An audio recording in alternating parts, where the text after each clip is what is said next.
what is expected of human resources as a function, what is expected of human resources leaders. And without much more ado, I would actually just like to throw it open to my two co-panelists in terms of business leaders. What would they expect from their HR partners? Ramesh, if you were to start, what would your high-level thoughts be?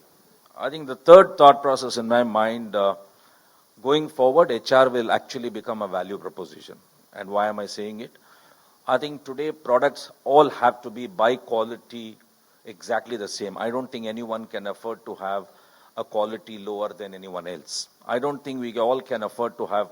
So if price and the product quality, etc., is not going to differentiate, eventually it's going to be people who will make all the difference in terms of companies which are more successful than someone else's. What percentage of his or her time do they spend in HR? If HR is going to be the value proposition, then is the CEO willing to bet so much time in that function? Or is it just annual appraisal? Is it just annual increments and promotions? And then approving the budgets for recruitment and otherwise. Is that going to be the CEO role? Or is the CEO willing to change to be an HR?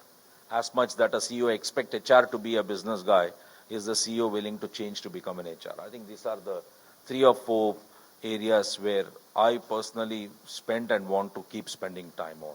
In fact, most of the times when you look at a problem, let's say if you have to hire a right person and assign the right KRAs for him to deliver the best value for the institution, it's a very difficult thing. And when you want the soft people of the organization, which are essentially the HR people, to become bound by hard matrices, it becomes even more difficult and interesting. Because if you look at people in general, they look at HR as their insulators. They want HR to shield them from a lot of things which the organization may otherwise be doing to them. I don't mean, all wrong things happening to them. It can be good things and right things as well. But I'll quote an example here. There was a chairman from a very big financial organization, actually insurance, MSIG in Singapore. And this gentleman had, they had businesses in Japan and a lot of Southeast Asian countries. And because insurance lags financial services a little by terms of processes and a lot of other things, so they would always look forward to what has happened in financial services. I'm sure, Ramesh, you would also, second that or believe in that. What is happening in financial services really percolates down to insurance or other related sectors in a short while. So this gentleman, when he learned that a lot of technology, a lot of metricization of organization has happened in the financial sector, why don't we also metricize our organization in a very, very strong way? Now, agency, which is, the one which garners the maximum remuneration or distribution for the entire insurance as a sector, garners almost across the world, if you see, almost 50 to 60% of the business. Some bit of the business comes from bank assurance, which is there. Bank also provides some bit of business to them. Now, when this hypermetricization started as a process, people started getting very, very, very jittery. They started getting really very paranoid that what is going to happen to their job. Are they going to be always figured out in terms of whether they deliver the value or they don't deliver the value? So they were not used to this kind of a practice. So the HR really, read the pulse, because a lot of agents, almost about 60% of the agents had already committed and figured out that they are going to leave the organization and move to an organization where they have the freedom of thought and freedom of exercising it also. Not only in, thoughts, but also in practice. Luckily, HR played that insulator role and made sure that through that insulation, they do not let this agent group is external to the organization, that's not internal to the organization, stay with the company. It's not part of the organization, but HR still played an insulator role for them. Similarly, it played big role for the remaining in-house people as well. While the intention of the CEO and the chairman was absolutely fine, where they were looking at creating a metricized organization with hard matrices coming on to people, but if HR had not played that balancing role, it would have created some kind of I'm sure some kind of a mess over there. So the question that, I'm also bringing in while I'm trying to also answer and co-discover it with you is that HR at a senior level gets metricized in a very, very nice way. So the research which is happening right now, because I asked that question, is that what is the degree of metricization in the organization do you go for? And what kind of discomfort, especially given that HR plays a role of soothing things, absorbing things. So can soft people be seen as hard metrized people or not? To the point that Ramesh made earlier about, doing away with this whole theory about HR being a partner or HR being a function, which is in a silo in a business. If the CEO has HR as one of its top items in its agenda, let's broaden the discussion more around people. And I'll set a little bit of context to this. Until about 25 years ago, when we were still deeply regulated, we had the license Raj. People who had right or access to information and, getting licenses created the most powerful businesses. You fast forward 10 years, the big issue was access to capital. So businesses and businessmen and business leaders who had access to capital would be the winners. I think over the last 10 or 15 years, both those have been thrown out of the window. Anyone has access to any information and anyone has access to capital. It's essentially, how do you access the best people for yourselves and keep them with you? So with that as the backdrop, what are your key worries around people? Your top few key worries going forward? One of the things that we've tried to do is, why should a business team or an accounts team or anyone else ask for people? Why not HR do an assessment and come and put across, say, this company is short of so many people, this company is short of so much talent. I think one of the biggest thing that we are really working on is to make people relevant and employable at all times. The business models are getting challenged every day out there, and experience has very little role to play if you say, I have 20 years experience. You have to be able to say, I know what's likely to happen tomorrow, rather than saying, I knew what happened yesterday. I think that's a shift which is happening all the time. So one of the biggest areas where we work, and I'm very particularly interested and effort is being put there, is to ensure people remain relevant and they are employable at all points of time. I think we'll have to get out of our mind the fear of attrition. We shouldn't worry that if we train our people, will they go somewhere else? You don't train them, you don't know how to even retain them. So it's better to train them, and if you lose them, you're happy, lucky, they go to another place, build your brand and get many more people from there. What's the problem? So I personally think the worry that we all had all these years is something that we are addressing, and we need to keep addressing. That is, your employees remain relevant all the time and they are employable all the time. And don't worry about attrition. I think that is, as a CEO, I'd very strongly advocate. Don't worry about these percentages to say, oh, our attrition is very high, so let's start doing employee engagement, let's cut cakes every Friday. I mean, that's fine.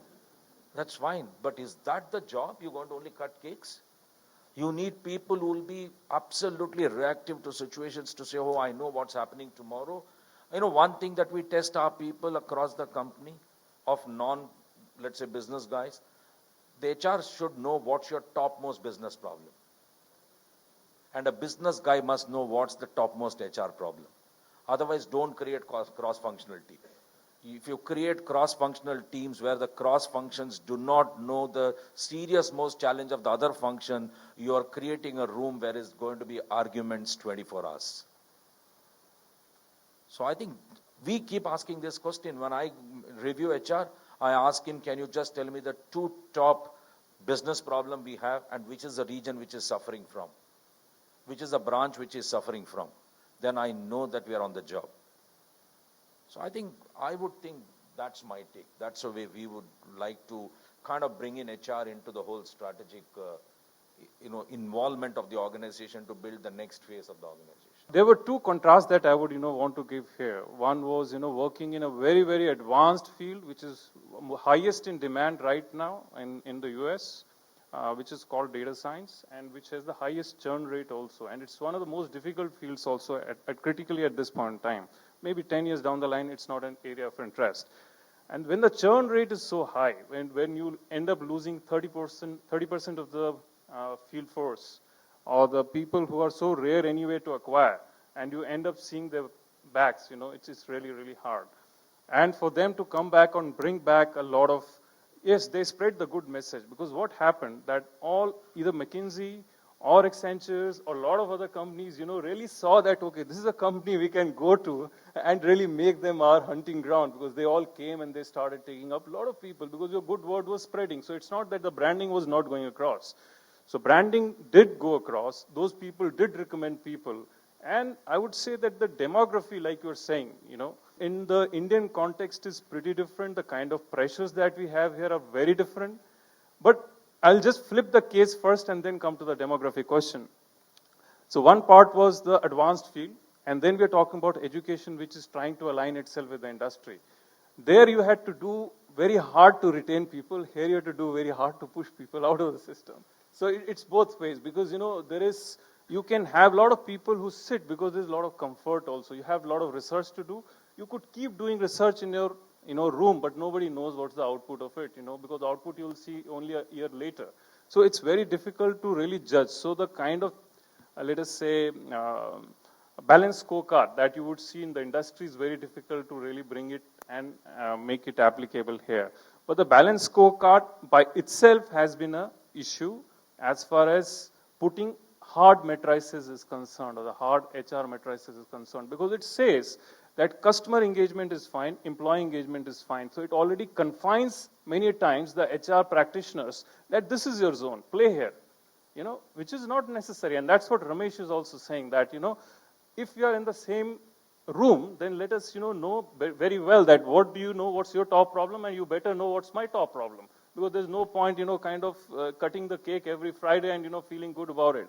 Having said that, very interestingly, there was another point which, I would just want to share here, that there's an upside to a business and there's a downside to a business. And, when you run these HR matrices, some of the senior folks, and in a side chit chat, I, figure that out from Ramesh again, and they are already practicing it in their organization, that there are guys who do well, and they really draw a certain portion of the top line and certain portion of the bottom line also, depending upon what their contribution to the top line or the bottom line is as HR practitioners, which is a fantastic thing.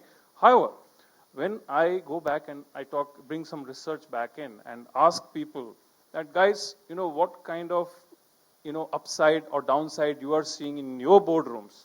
So the interesting part, which I came to know, and, of course, it may be different for different organizations, but this is at a large, let's say about half the people think that way. We look at China, we look at US, and we look at India very quickly. And this is just a one-liner, and I'll pass it back to you. We see that actually the Chinese worker is working really, really hard, working really, really long.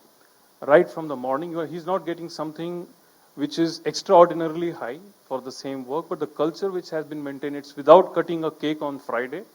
And it is definitely not something which is maybe somebody looking forward to as a culture. Maybe if given a choice, they will run away from there and settle somewhere else, but they're not doing that. So the fact is that they're working there, and the fact is that they are delivering much higher value. So the 8-hour which a Chinese employee puts versus the 8 hours which, and I'm not talking this is the research which is putting it across, that, okay, 8 hours which the US guy is putting in versus the India guy is putting in, you have to do extra high motivation to be able to drive the Indian guy to deliver the same degree of productivity which is required vis-a-vis the US, vis-a-vis the Chinese. So you have to do extra motivation to make sure the productivity level match. If you do not motivate, the levels of matching this across the three demographies that I'm talking about are pretty different. There are other aspects also, but I think, I would just make some points here which are hard-hitting points. So nothing, against anybody, but, more at a general level. I think, one of the biggest expectations, everyone keeps talking of building culture, aligning culture, and all kinds of stuff. We working hard, and I think for us, it's extremely important, which is, I think build a culture of everyone respecting everyone else. It's not by hierarchy. It's not somebody senior has to be respected by somebody junior. I think it's all round. Everyone has to respect everyone. And therefore, parallelly, the effort that we put in is let not people fear anyone because of their authority. Let them fear them because of their knowledge.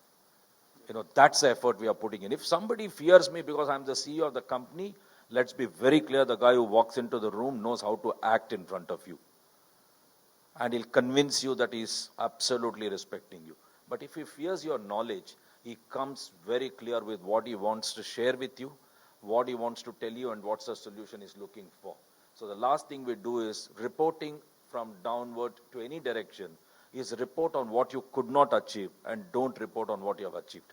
Because what you have achieved, there is already an MIS system which tells you, let the person better know when he talks to someone, if he has achieved something, you start appreciating him first. But if he's calling you up, let him call you up to tell you what is not achieved and what can you do for him to be able to be successful. This is the kind of culture we're trying to develop within. So I thought I'll just make the point. Thank you.